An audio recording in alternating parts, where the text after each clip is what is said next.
Hello and welcome to Property Question Time. My name is Stephen Galpin and this is the programme where you can have your property related questions answered by our team of property experts. Joining me today is a regular contributor to our programme, John Howard, property developer, author and public speaker.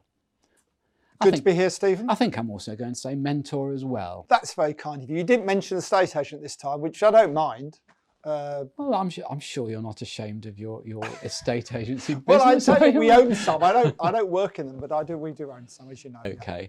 Well, the clear thing is, John, you have a very good knowledge of the property market, Thank for you. which we're very grateful. So welcome to you, John. Thank you. Also joining me via Zoom from France is Joanna Leggett, co-founder of Leggett Immobilier, French property experts. Hi, Stephen. Great to be here again. Thank you.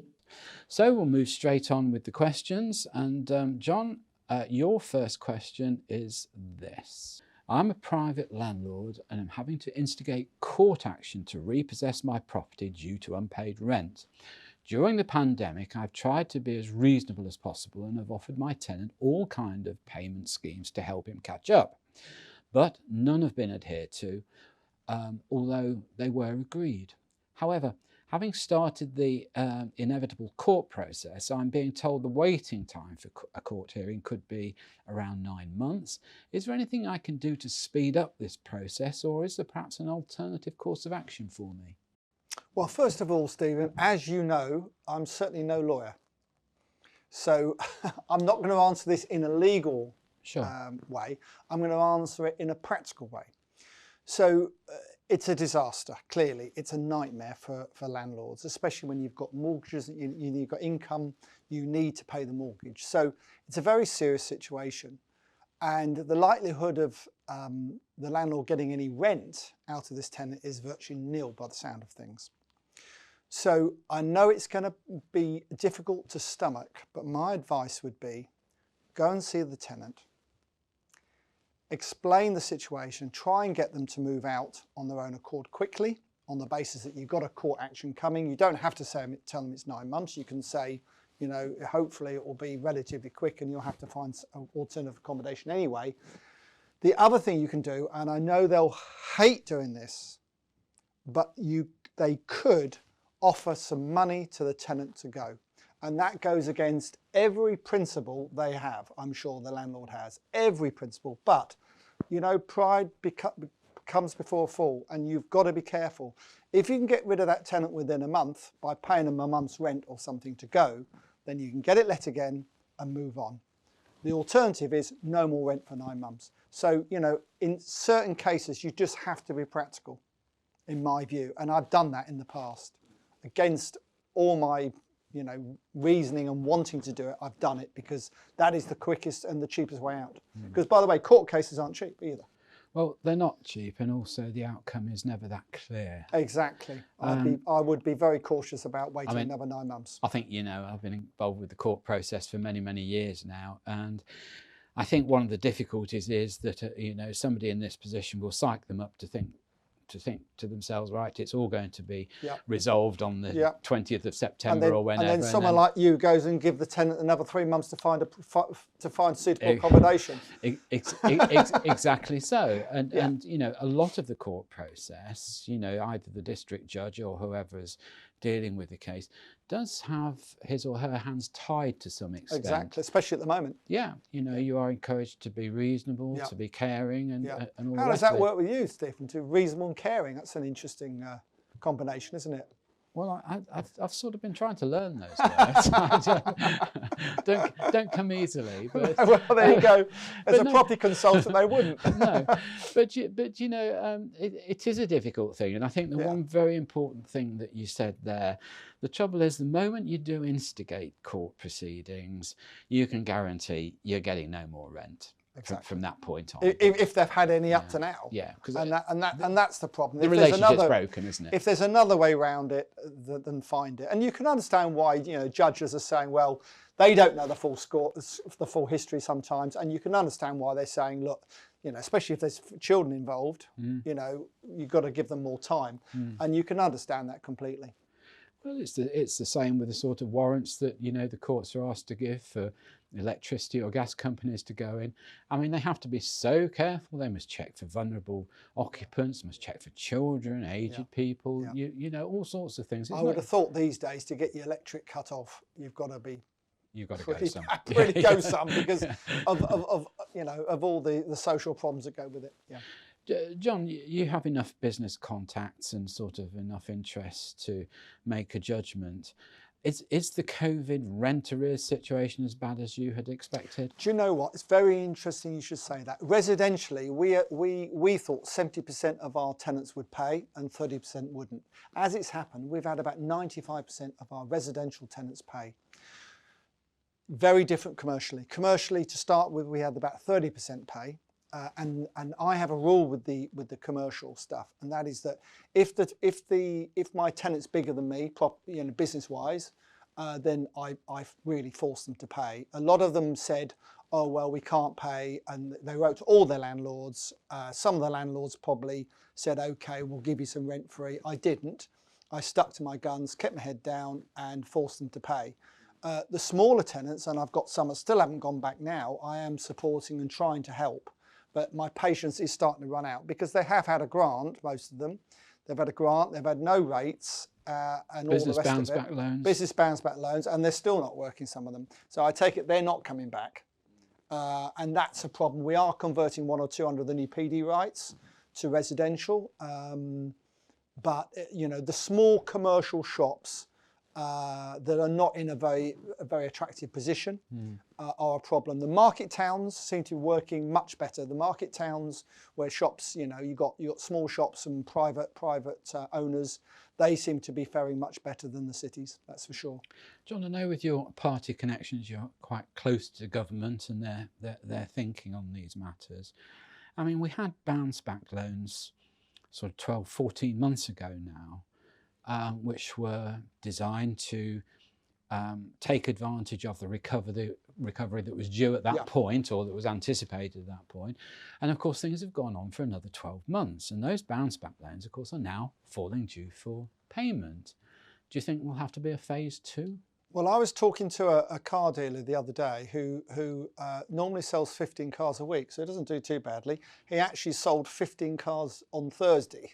So, right. And I said, something to do with bounce back loans, is it? He said, well, interestingly, yes. So a lot of people have got cash and want to, they've had the bounce back loan, are buying cars with it. And I know some have put a deposit down on a property with it, which I'm not sure was quite what it's meant to be used for either. But, you know, so what it's done, it's like a sugar fix, isn't it? It's a quick fix for a lot of people. It's put a lot of cash into the economy very quickly. And it has genuinely supported a number of businesses, but of course it's now due to be paid back. I think you've got 5 years to pay it back, or you can extend it to 8 or 10. 10 now. Yeah. 10 is, yeah. So, and we never took any of the loans, all that 2.5% we probably should have done.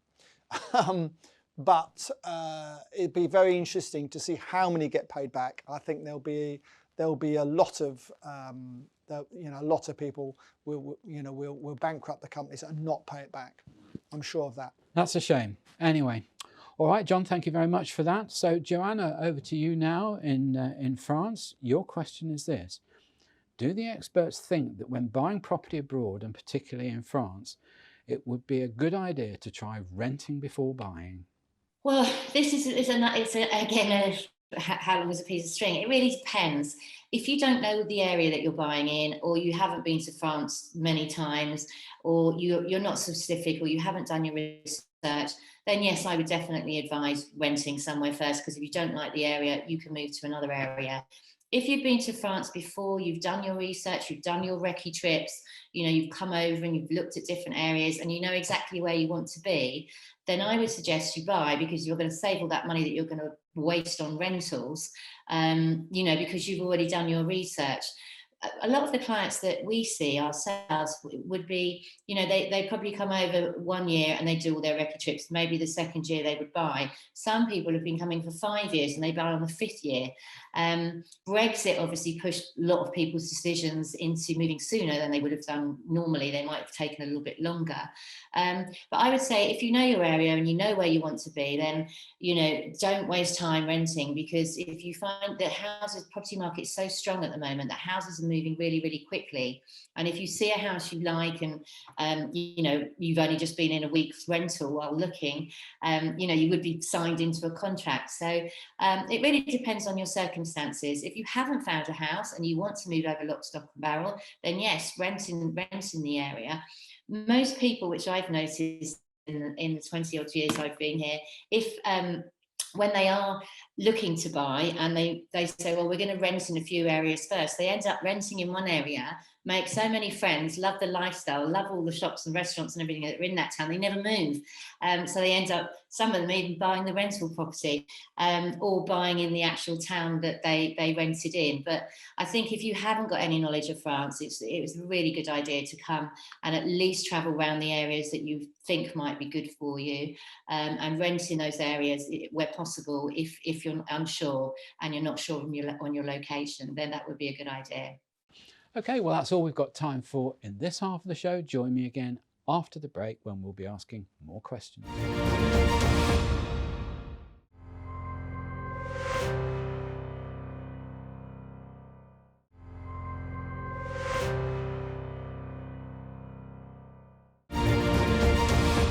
Hello and welcome back to part 2 of Property Question Time. I'm joined by John Howard and Joanna Leggett. I'm Stephen Galpin, and the second questions are, John, due to the terrible effects of the Grenfell disaster, developers of multi-unit residential developments are being hit with both retrospective and future costs to ensure the safety and financial protection of property owners who bought in good faith and have been potentially exposed to expensive remedial works, not necessarily the fault of the developer. What are your thoughts on this? You won't be surprised to know, Stephen, that I'll be accused of being biased on this, because having just finished a 18-storey block of flats 2 years ago, or a year and a half ago, which was, with the cladding was correct, everything was correct with it. I can understand why some developers are feeling very sore. The big boys, because... Just before you go on, John, do you want to explain what the liability is for developers now? Yes, sorry. So the situation is this, that when these blocks were built originally, they were built on the whole to the right specification. Grenfell wasn't, but most of them were. But since then, building regulations have changed. The standards have gone higher. The fire officer and the building inspectors are more cautious, rightly so probably, with what they know now. So a lot of these buildings don't come up to those new standards. And although a lot of them with the paneling is fine, the large panel systems on the outside are fine, not many have got a problem with the panels. They're all non-combustible. Some aren't, but there aren't many around, pro rata. But what the issue is fire breaks at each level, because originally you didn't need to put fire breaks in at each level. Now you do. So although the panelling's okay, you've still got to scaffold the building in order to do the fire breaks at each level. Now, if I said to you, we spent £1 million on scaffolding our building of 18 stories. Now, it was scaffolded for a year, and you could probably get away with 6 months doing fire breaks, or even 3 months if you're very organised. You still got to put it up and you still got to take it down, and that is really the cost involved. Renting every month isn't too bad, but I mean these are big blocks, and also with us they couldn't find enough scaffolding, lightweight scaffolding, so they had to manufacture more just for us at the time. So it gives you an idea of how much scaffolding it takes, and if a lot of these blocks are being done, that's a major problem. A major undertaking as well, and not many companies have got the skill to do it, or the money to do it. So, and the idea that property developers who have already completed these blocks and sold them off and all the rest of it are now going to have to pay some sort of future tax on any other blocks they do seems bizarre to me. I mean, I don't think anyone's really at fault, and this is the problem. I don't think government particularly at fault. I don't think the original developers at fault. I don't think the building department at the council are probably at fault, because it's just things have moved on. Well, I think we've said on the programme before, where does the buck stop? Where does it stop? Of course, these days, whatever happens, it's the government's fault. You know, well, if you catch COVID, that's the government's fault. You know, no one's got any responsibility anymore. They just throw everything back at the government, and that's the modern way. But there is a point where you have to say, well, enough is enough. What they are saying is that they're going to they've done a grant for the ones, the blocks that have got the wrong panelling on, the wrong overcladding on. They are actually paying 90% of the cost, I think, for that. But they're not paying, and probably rightly so, for the fire breaks that need doing. And everyone's moaning about the government not paying for those. But where, like you said, Stephen, where does it stop? I think one of the difficulties here, John, is that developers are being asked to pay into effectively a sinking fund for the future, but also for the past. For the past, of which they had, most of them had absolutely no control over. They did exactly what they were meant to do at the time. And as far as the government grants are concerned, I was looking at a development the other week, which I was asked to do some work on. And I've got to say that the developer was taking funds for remedial works and was actually spreading it across various other remedial works that were nothing to do with safety, but to do with effectively a freeholder's liability. So we've got to be very careful of this. You know, it's very easy to knock property developers. We're supposedly making millions of pounds all the time and all the rest of it. And that clearly is not the case in many cases. You sure? Yes, it is, certainly. You know, you show me a property developer hasn't made a mistake, and I'll show you a liar. So, you know, it just doesn't happen. In reality, there are lots of risks involved in property developing, especially at the level of doing the block I've just done, for instance, £27 million project. You know, a lot of interest, a lot of different components to fit together to make it successful. And it's not easy. And some of the really big developers in the UK have already put the hand up and gone back and repaired these buildings and changed them and made them fire safe, if you like. They didn't need to, but they've already done that out of their own pocket, and that needs to be commended. Yes, it does. Do you think the government are doing enough? I don't think the government can ever do enough, because the problem is, it's a bit like the NHS, isn't it? You know, it just, you know, it's like a sinkhole. It's a sinkhole, and with this, you know, with these tower blocks, where does it stop?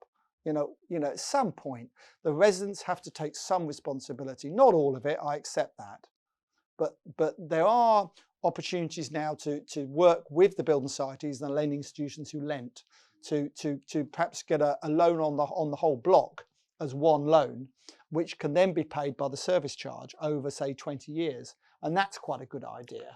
I don't think it will dampen things in the longer term. I mean, we all need to conform to safety regulations, everything else. Yeah. But I do think in the short term, it may stop some development, which may cause a sort of minor shortage.